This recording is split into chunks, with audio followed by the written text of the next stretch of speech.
You're tuned into a recording of the Living While Leading podcast, which was originally recorded live on LinkedIn. My guest today is Leahanne Hobson, the founder and CEO of Alinea Partners, a global distribution, IT reseller, channel partner, and vendor consulting company. Stay tuned as we discuss how to balance kindness with clarity for effective leadership. We'll share insights on how showing respect, demonstrating empathy, and proper communication is essential in today's business environment. We'll also hear how being seen as unkind can lead to professional setbacks and offer guidance on how to embrace your kinder self without being perceived as weak. Find the full transcript and other resources for women leaders at livingwhileleading.com/43. You're listening to Living While Leading with your host, Sharon Ehrlich, where I help women IT executives gain more control over their careers and carve out time to care for themselves and family.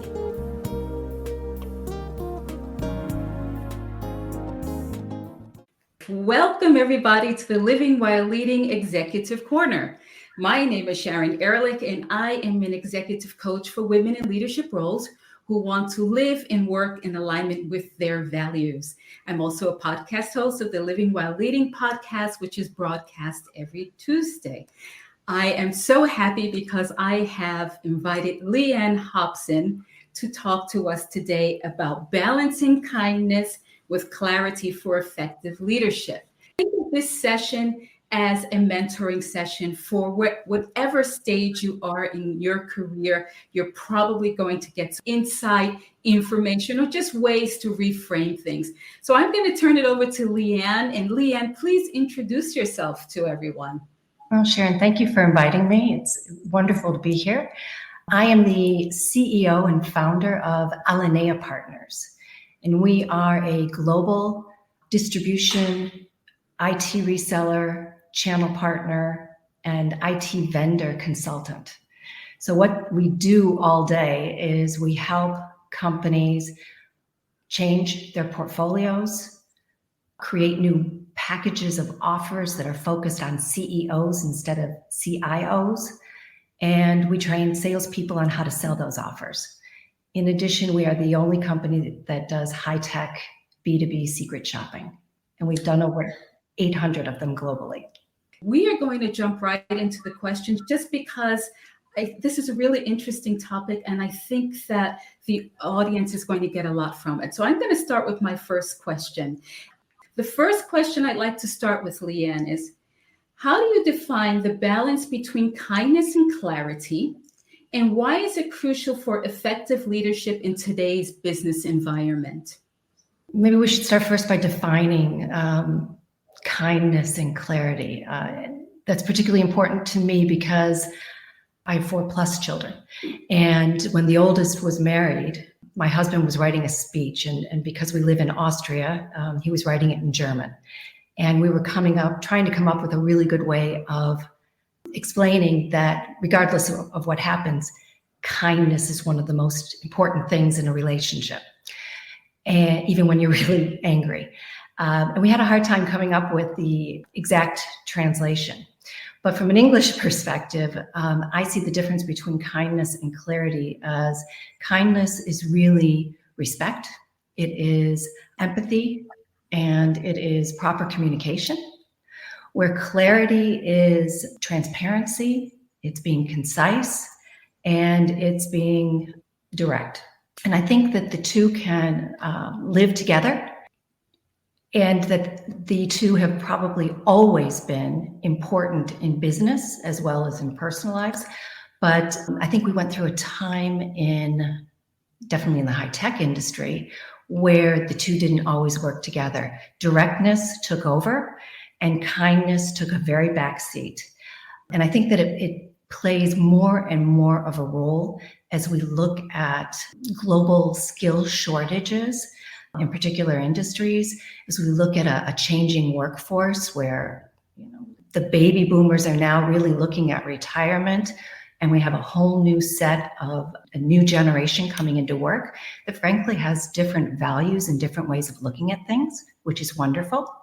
But to have the respect to try to listen and understand what different people are trying to accomplish, what they're trying to communicate, is absolutely critical. And one of the best ways to do that is to be very direct in what you're saying and very clear in what you want, what you're looking to achieve, and to make sure that that is also said with the equal respect for both parties involved or multiple parties involved.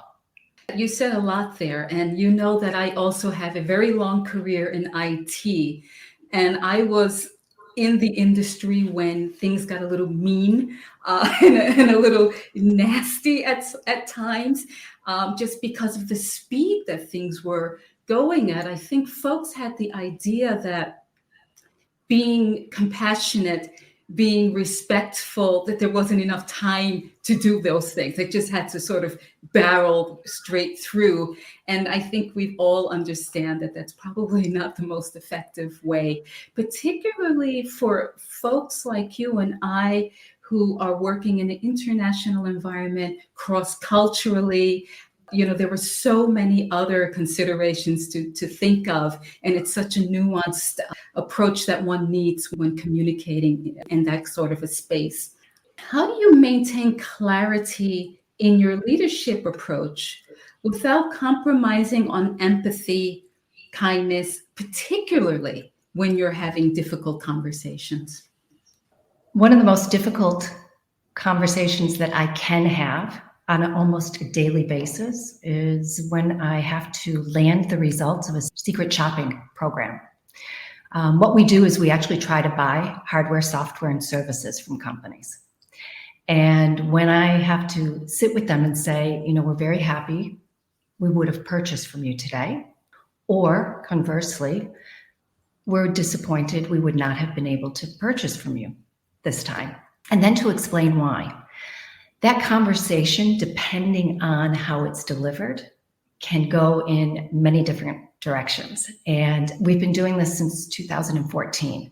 So I've had a lot of different experiences. And sales directors react very differently in the UK as they do in Turkey, or in the Nordics, or in India.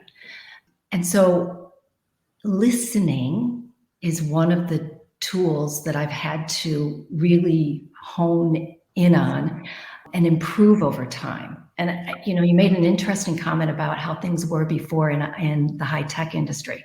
And I have to agree, and it's maybe even a little sad that we laughed about it. But you know, we both went through it. We have the battle scars. I mean, myself, I was wrapped up in it, and at times didn't necessarily perform the way that I would today. Time was an element, but I think also it was the overall cultural environment at that time. And so then I didn't listen. I thought there was a direction that we needed to move in. I moved in that direction. And frankly, I was probably suffering a bit from imposter syndrome at the time. So I barreled ahead and did what, you know, the corporate culture demanded. As I've started my own company, as I've gone along in my overall experiences at work, at home, that listening skill is the thing that I think really brings empathy, where you can hear not only directly what's being said, but sometimes what's indirectly being said. The empathy tool for me would be listening. And listening with both ears, which is very difficult these days when you think about that we have all of these distractions. You know, we have, sometimes some of us have 2 or 3 mobile devices in front of us at any given time, where they're all flashing, vibrating, and doing something. And you're trying to have a conversation with someone and also attend to those distractions at the same time. It makes it very difficult to listen and to hear and to really absorb what's being said. And like you said, it's not only what's being said, but sometimes what's being implied and the nuances of how this communication is taking place.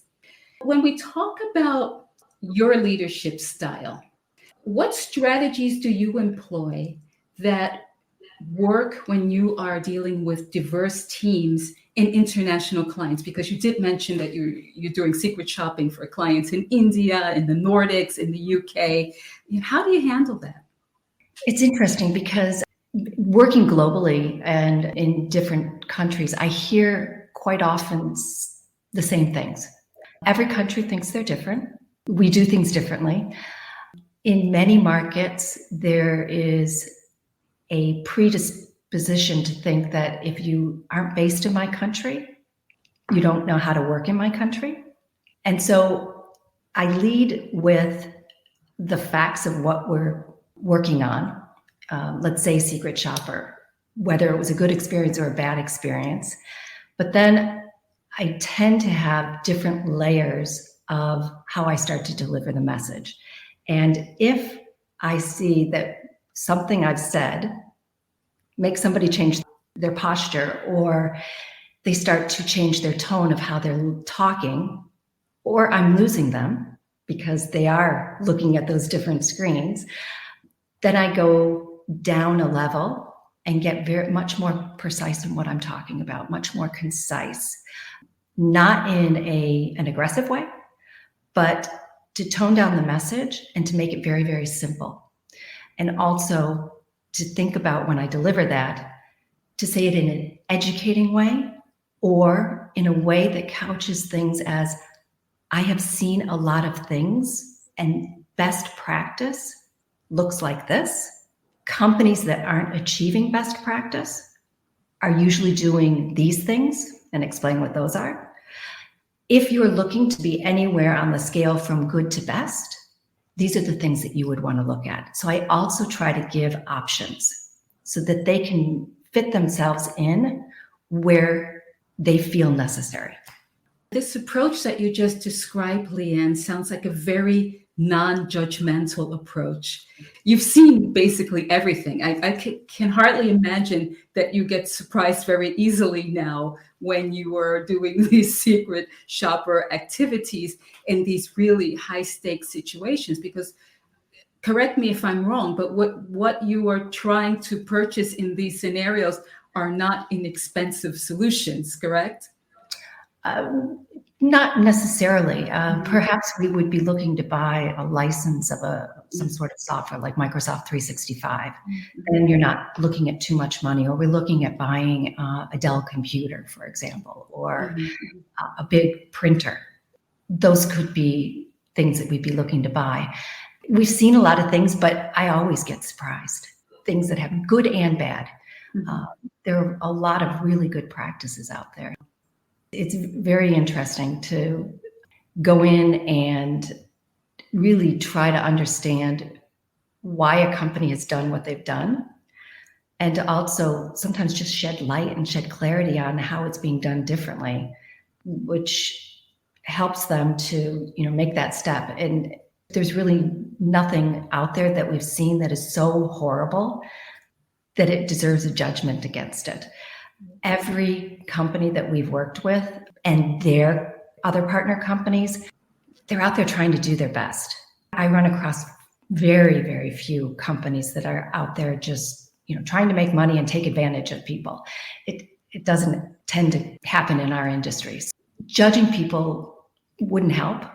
They wouldn't make the changes. It's sort of like your kids. If you start to say, you should do this, you should do this, they end up doing the opposite. It's sort of the same thing. And you show them the mirror. This is how you performed, but then also show them this is how you could do it differently. They tend to do it, and then they tend to get more customers and keep more customers. I can remember taking a similar approach when I was raising my son. Honestly speaking, there's not too much of a difference there. I want to talk a little bit about the perception of kindness versus weakness.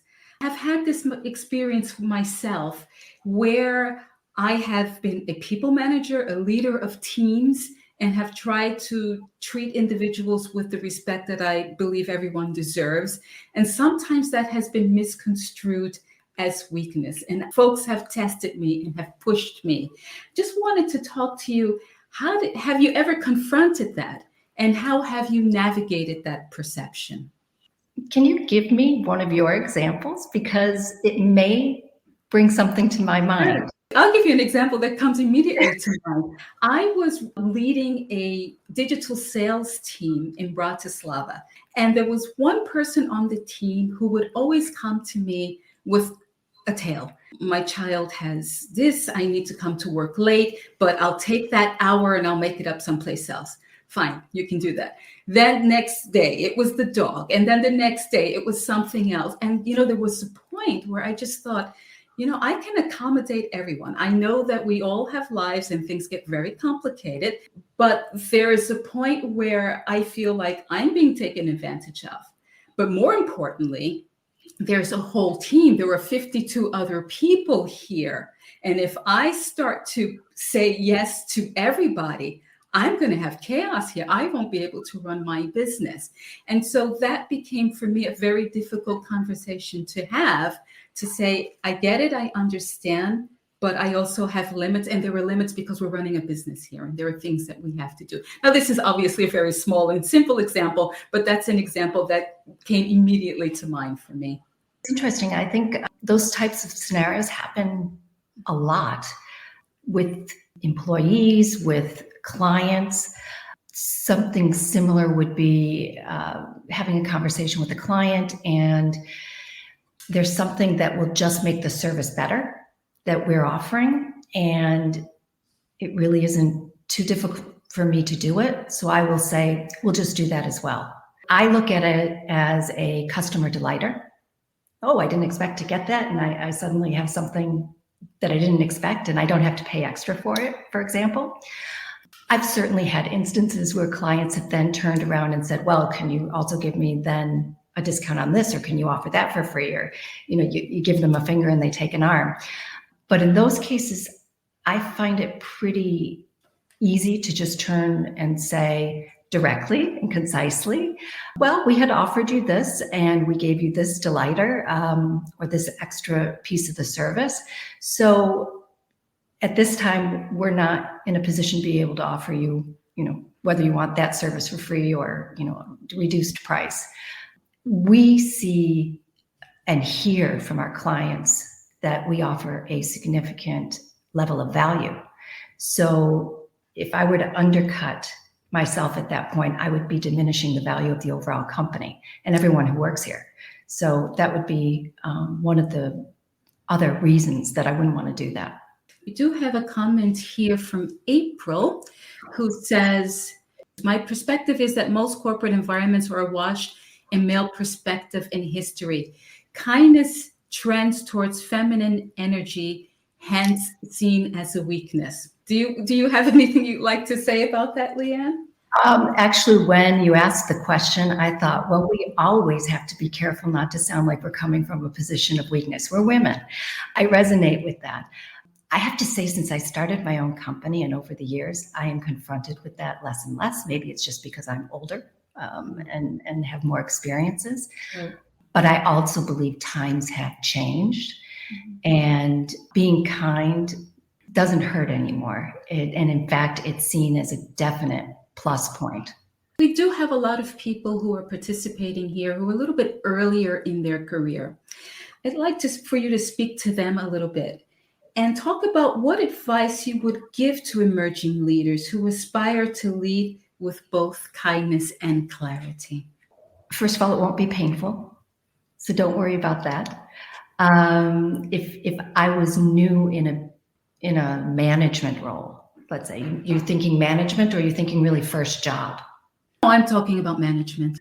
I think that to be able to speak with each of your new employees, each of the people who are going to be reporting to you individually, and to ask them about their expectations and what their accomplishments to date have been, but also to talk to them personally, is something that will help you now, but also in the future.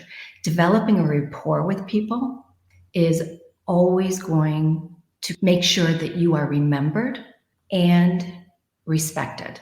That isn't everything that comes into respect, but it definitely helps.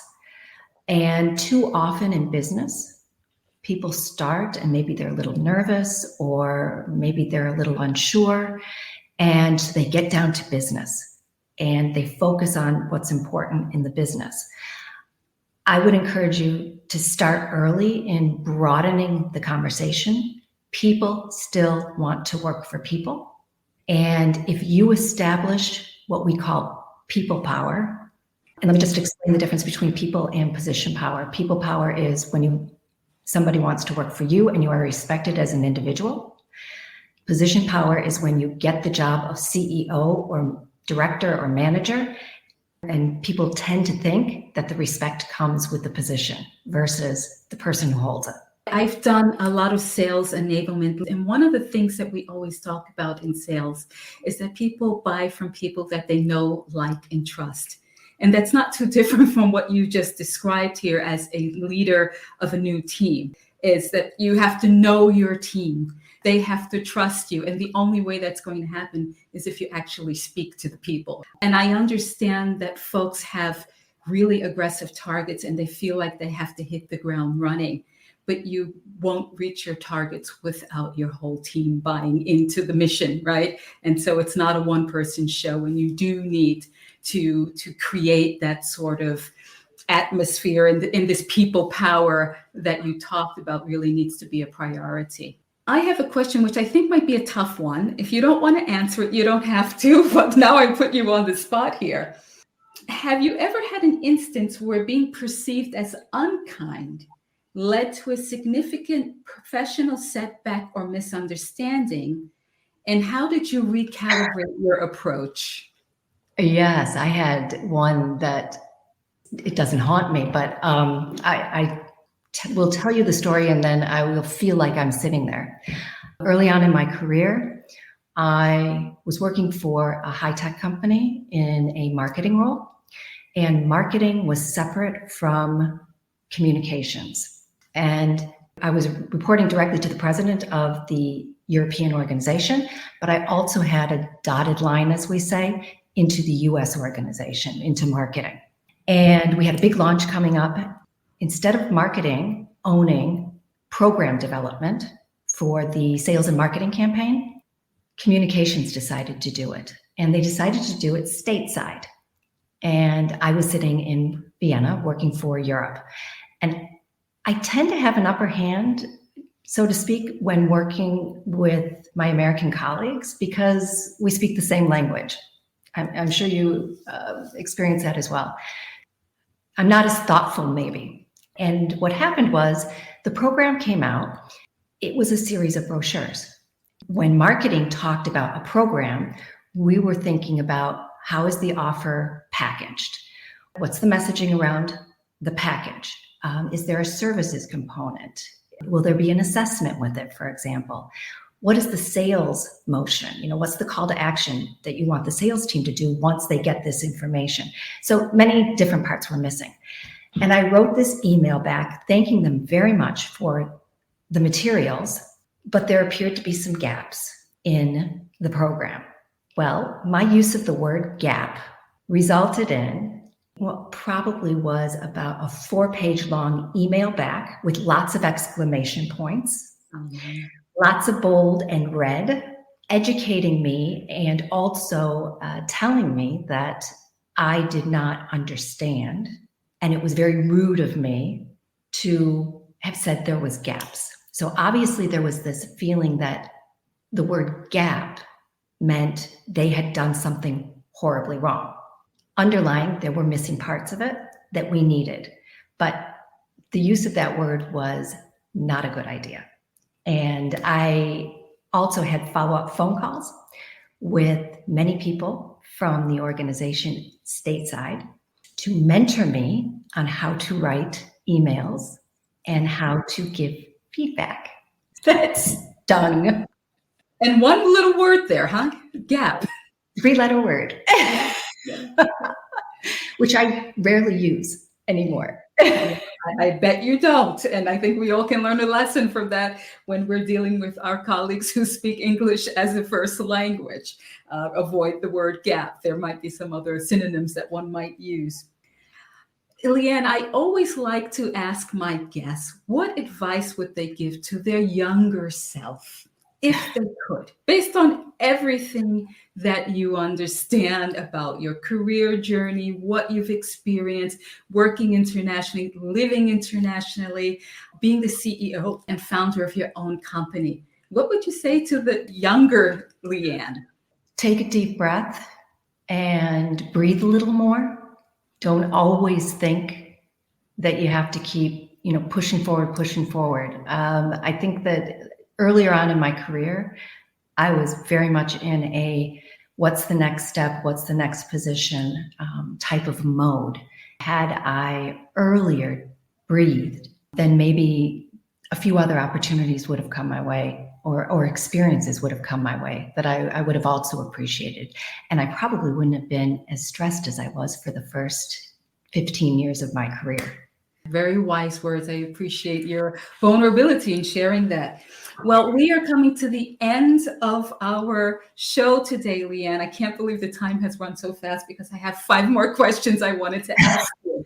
Leanne, thank you so much for your words of wisdom today. It was a pleasure having you, and I hope that one day you'll consider joining me again so we might be able to talk about your perspective on leadership and leadership topics. Happy to, Sharon. Thank you very much for the opportunity. Thank you, everyone. And thank you for those who participated live and for those who are listening to the podcast or the replay. All the best.